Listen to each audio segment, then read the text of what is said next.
je zagotovo datum slovenske suverenosti, ker pomeni, da smo takrat sami prevzeli odgovornost za svojo varnost popolnoma in v celoti. To je tudi zahvaljujoč zelo razumnemu ravnanju takratne teritorialne obrambe in slovenske milice, ki sta zelo pozorno in previdno pospremili zadnje vojake jugoslovanske vojske iz naše države.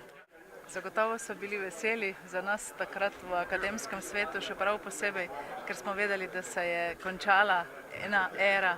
neke države in da se začenja nova, odprta, svobodna, zelo samostojna, polna pričakovanj o novi državi in seveda tudi pričakovanj o miru in varni državi Sloveniji. Vedeli smo, da